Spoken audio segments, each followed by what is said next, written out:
안녕하십니까, 하정보입니다. 주간 정시 또 한번 시작해 보겠습니다. 7월 25일자 7월 마지막 주 정시 시작할 건데 제가 밑에다가 FMC하고 애플 적어놨어요.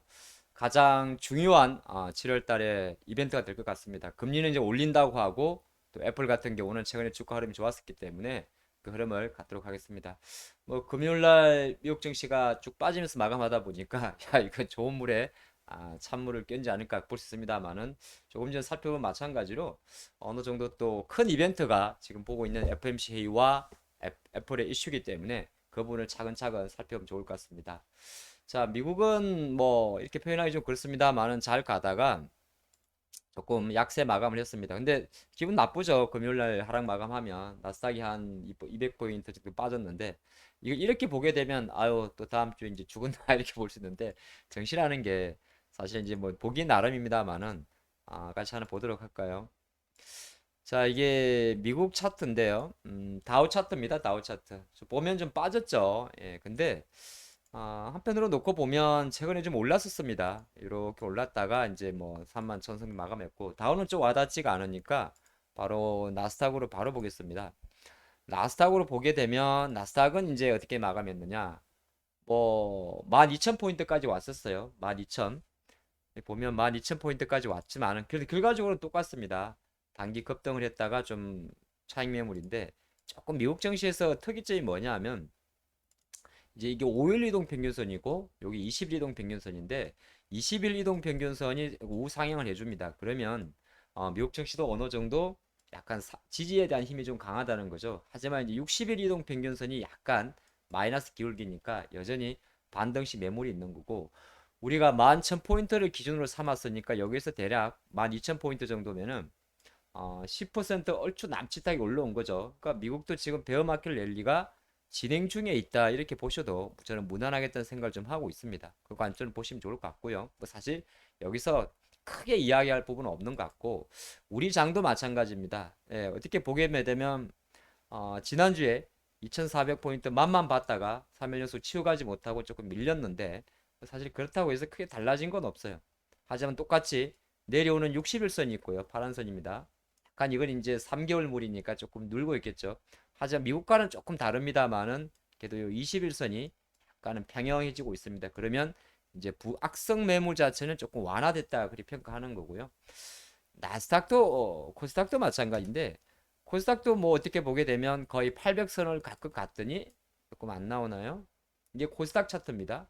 코스닥 차트인데 이렇게 보면 되겠네요. 800선을 갈 것 같더니 조금 밀렸어요. 근데 이제 코스닥은 코스피보다 조금 좋아진 게 뭐냐면 요 간극입니다. 간극. 5일선하고 21선의 간극. 그 다음에 간격이란 표현을 쓰나요? 네, 5일선과 61선의 간격. 거의 좁혀지고 있다는 거죠. 이렇게 이렇게.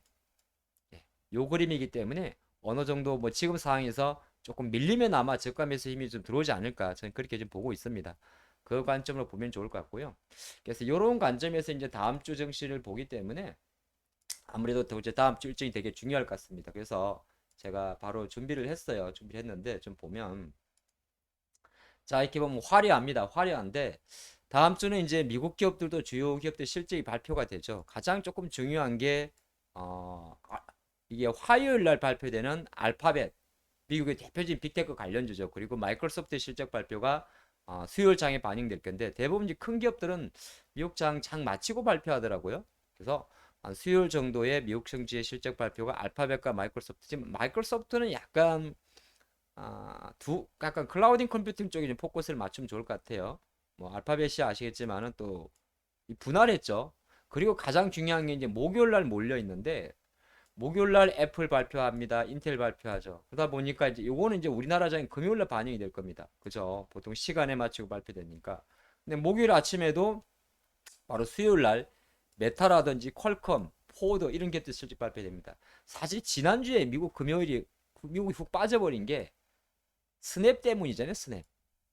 이 스냅이라는 비디오 챗 회사죠. 스냅이 또 다시 한번 1분기에 이어가지고 또 빠지다 보니까 뭐 같은 쇼스리 업체 메타 같은 기업도 빠지면서 뭐 미국이 나스닥이 빠져 있는데 사실 제가 생각할 때는 스냅의 어떤 약세가 뭐 미국 증시를 결과적으로는 아까 본 대로 결과적으로는 약간 약세를 갖지만은 이걸 강하게 갈 것 같지 않습니다. 그래서 다음 주 어쨌든 뭐 메타도 실적 발표 봐야 되고요. 이때 가장 중요한 거는 이 바로 애플이 될 것 같습니다. 요거는 이제 미국 시간으로 목요일이니까 우리 시간으로는 금요일 날 반영이 되겠죠. 근데 이게 자잘한 일수 말고 이제 주요 일정을 한번 살펴보면 주간 정시니까 다음 주 일정은 글자 좀 작죠. 제가 따로 적어놨는데 가장 중요한 게 뭐냐 하면 월요일 날려도 되고요. 화요일 날려도 됩니다. 뭐 날려도 된단 말이 좀 그렇습니다만은 날려도 된다. 뭐 사실 그게 중요하지 않다. 가장 중요한 것은 미국이 이제 수요일 날 금리 발표하는데 그게 그대로 우리장 목요일 날 새벽에 발표 결정이 나옵니다. 지금 컨센서스가 이렇게 2.5라고 적혀 있으면은 실제적으로 75 베이시스 포인트 인상이 가장 이상적입니다. 오히려 이것 때문에 저는 이게 많이 나왔을 경우에는 오히려 안도렐리를 생각하고 가고 있습니다. 근데 요거보다 조금 높게 나온다면 조금 피곤하겠죠.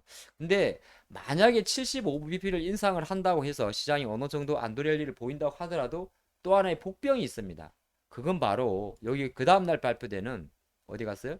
6월 PC 디플레이트라는 숫자인데 지난번에 우리가 이 영상을 가지고 제가 한번 올려드린 게 있어요. 그래서 4.7% 나와서 연준은 이 지표가 내려오기 때문에 어느 정도 물가 인상에 대한 프레스가 약하다. 인플레이션 정점률을 이야기하고 있지 않습니까? 네, 그렇기 때문에 당장 우리가 목요일 날 금리 결정 75bp 해가지고 움직이는 것도 중요하고 한 번 더 여기서 물가 지표에 대한 정점률이 나와주게 되면은 의외로 8월장에 대한 기대감도 가져갈 수 있습니다. 그런 두 가지 메커니즘을 보고 장을 좀 보셔야 될 것 같아요. 글자 작으니까 제가 또 누굽니까? 친절하게 준비를 했어요. 그래서 다음 주는 이제 실적 발표도 많고 개별주도 많은데 같이 보면서 여러분들이 이 영상을 함께 했으면 좋겠습니다. 자, 이제 월요일은 뭐 가볍게 날리시죠. 특별히 의미는 없습니다. 뭐 3나노 출하식은 어떤 이벤트성 형태가 있는 거고 이제 화요일 날, 이제 월요일은 미국장 뭐 빠졌던 거, 우리장 선반영 받았던 거고 좀 반영될 것 같아요. 좀 빠졌다가 자리 잡지 않을까 그렇게 보고 있고요. 화요일 같은 경우 이제 본격적으로 들어가는데 우리나라 GDP야 뭐 지표 중요하지만은 지표 영향은 작고요. 미국의 소비자 신뢰 지수인데 전망치가 약간 낮습니다. 뭐 사실 최근에 미국 지표 안 좋으니까 조금 낮고 이제 우리나라 기업들도 실적 발표하는데 뭐 OCI라든 현대제철, 현대일렉트릭 다 있습니다만은 이제 개별 기업 실적들은 그 IR 공시를 해요. 언제 한다고 꼭 체크하시면 좋을 것 같습니다.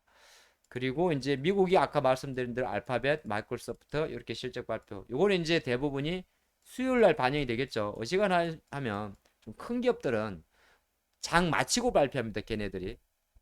그러니까 한국장으로는 다음날 반영이 되겠죠. 예. 코카콜라 같은 경우도 조금 중요해요. 왜냐하면 이제 필수 소비재의 성격을 갖고 있으니까 월풀도 중요하겠죠. 이런 거는 제가 미리 뭐 전망하는 건 조금 뭐 하고 한번 좀 체크하시는 일정으로 보시면 좋을 것 같습니다. 이건 이제 주간 정시 영상이라 스케줄을 잡아가는 컨셉의 콘텐츠다 보시면 좋을 것 같습니다.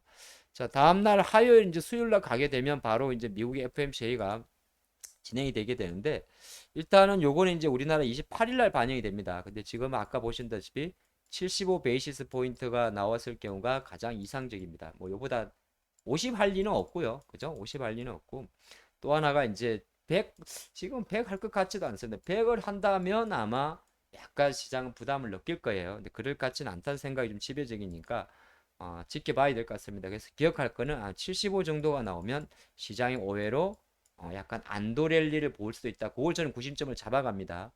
그리고 내구재 주문도 미국이 지금 뭐 내구재라는 게 보면 TV나 냉장고 같은 거죠. 안 좋죠. 전달은 올랐지만은 마이너스 감소하지 않을까 전망을 하고 있고 가장 요게 있죠. LG 에너지솔루션 보이에서 996만 주. 요게 이제 시가총액 지금 2, 3위입니까? 제가 헷갈리는데 2위 정도 하다 보니까 3위는 밀렸나? 예. 요게 이제 어느 정도 복병인데 사실 전체가 다 나오진 않을 건데 어쨌든 6개월 물량 이거 생각보다 분량보다 많습니다. 아마 예전에 뭐 다른 카카오페이나 그 정도는 아니다 하더라도 충분히 요거는 코스피 지수 관점에서 부담이 될 수가 있습니다. 요건 체크해보려고 최근에 방산주 엄청 좋죠. 예, 방산주 계속 이슈가 나오는데 뭐 개별주 보시는 분들은 방산주 한번 체크해 보시면 계속 좋을 것 같습니다. 그리고 수요일날 우리나라 대우 기업들 테크 대형주가 엄청 몰려 있어요. 뭐 하이닉스도 있고요. 한 3조 9천억 4조까지 이야기합니다. 또 여기에는 이 환율 효과까지 있어요. 환율 효과. 요까지 있으니까 한번 아마 잘 나올 겁니다. 잘 나오도 이제 주가가 잘 움직이는지 좀 관건인데. 그리고 대표적인 카메라 모듈 회사 LG 에너솔루션하고 아니야. LG노텍하고 삼성전기인데 두 개 모두 작년도 동기 대비해서는 잘 나오는데 1분기 대비해서는 약간 내려갔다는 이야기가 나오긴 나옵니다. 근데 이제 걱정할 게 없는 게 보통 삼성전기나 SK, LG 이노텍의 실적 발표죠. 뭐 체크하시면 좋을 것 같습니다. 그래서 전 컨센서스는 작년 동기 대비해서는 잘 나옵니다.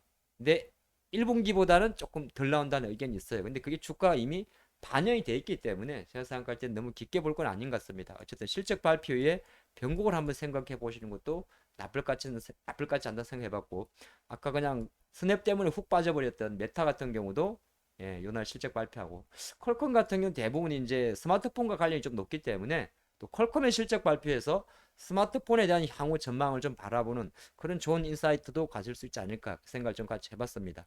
그 관점으로 수요일은 수요일이 되게 중요하죠. 그리고 나면 대망의 이제 목요일 날 우리는 미국의 FMC 결과를 가지고 장을 시작을 할 겁니다. 이날 GDP도 이제 밤에 발표되는데 전망 자체는 조금 내려오죠. 지금 2분기 미국에 대한 GDP는 좀 안 좋다, 그리 해석하시면 좋을 것 같고요. 또 성일 하이텍 아마 청약 받으신 분들 많을 것 같은데 5만 원에 들어옵니다. 거의 뭐 시장에서는 몰세요. 저도 하다 잘 안 됐는데 거의 뭐 9만 원, 10만 원 더블 정도는 보고 있습니다, 개인적으로. 그리고 이제 삼성전자 실적 발표에서 우리는 이제 세부 항목별로 부문별로 실적에 대한 전가를 좀 확인할 수 있을 것 같고요. 나머지 같은 경우 아까 말씀드린 대로 바로 쭉 보면 애플과 아마존이 있죠. 예, 아마존도 있고 애플도 있고 인텔도 있습니다. 어쨌든 애플은 지금 실적 기대치 자체가 나쁘지가 않고요. 중요한 거는 가이던스는 조금 발표를 안 한다 그래요. 이게 조금 걸리지만은 어쨌든 세계 시가 중에 1위의 애플.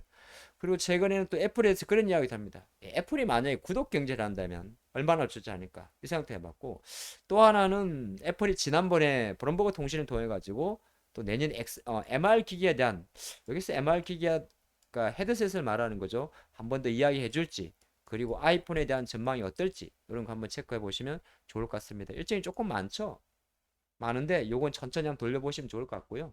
요건 제가 또 유튜브 커뮤니티에 일정편 올려두도록 할 테니까 보시기 바랍니다. 한 가지 망미에 중요한 이게 있어서 약간 바뀐 거 좀 하나 말씀드릴게요. 지금 달러 같은 경우는 계속 약세로 가고 있습니다. 이 108.88까지 갔다가 좀 꺾일 수 있으니까 달러가 약세로 가게 되면 미국의 테크주한테는 좋은 거죠. 그렇죠? 우리나라 원화는 지금 조금 엔화 연도만, 엔화도 이게 한때 138엔 언저까지 갔다가 내려오니까 외환 시장은 지금 어느 정도 지나친 달러 강세가 좀 꺾이고 있습니다. 플러스 마이너스 요인을 제자면 요거는 긍정 요거는 그래도 긍정 쪽입니다. 외환 시장 쪽은. 주식 관점에서 달러가 약간 꺾이고 있다. 물론 여기에는 지난주에 뭐 유럽이 금리 올리고 이런 것도 있긴 있습니다만은 꺾이고 있다. 근데 국채 시장에서만은 여전히 경기 침체를 의심하고 있다. 최근에 이 10년물 국채 금리가 생각보다 빨리 떨어졌습니다. 그럼 다른 한편으로 이거는 경기에 대한 위축을 의미하는, 리세션을 의미하는 거고, 이 2년물과 10년물의 스프레드가 계속 역전 현상을 보여주고 있습니다. 보통 단기물인 2년물과 중장기물인 10년물이 역전 현상을 보이게 되면 2.75 빼기 2.97이니까 마이너스 97 나왔는데 경기 침체를 의미합니다. 그러니까 지금은 상당히 여러 가지가 공존되고 있어요. 경기라. 근데 물론 또 이게 내려가게 되면 기술주가 올라가는데 시장이 그때그때 해석하기 나름입니다. 이거 내려간다고 해서 기술주가 인플레이션 부담을 올라갈 때는 장이 좋게 해석할 때고. 근데 이게 내려갈 때 역전이 해소되면서 내려가면 그러면 좋아요. 이 스프레드가. 좀 어렵죠, 체크는. 그 관점을 보시면 좋을 것 같습니다. 그래서 이번 주도 다시 한번 뭐 꼼꼼하게 따지다 보니까 시간이 한 조금 14번 정도가 딜레이 된 것 같은데 좀 잘 준비하신다면 또 최근에 분위기 좀 좋아지지 않습니까? 그거 가지고 또 7월 말, 또 7월 말만 잘 마무리된다면 또 8월의 기대감도 나쁘지 않기 때문에 최근 많이 힘드셨겠지만은 화이팅 하시고 또 이 무더운 여름 잘 이겨내시기 바랍니다. 좋아요 좀 눌러주세요. 알겠죠? 좋아요, 댓글, 그죠? 네, 그게 또 우리들의 힘이 될 것 같습니다. 그러면 시우레이라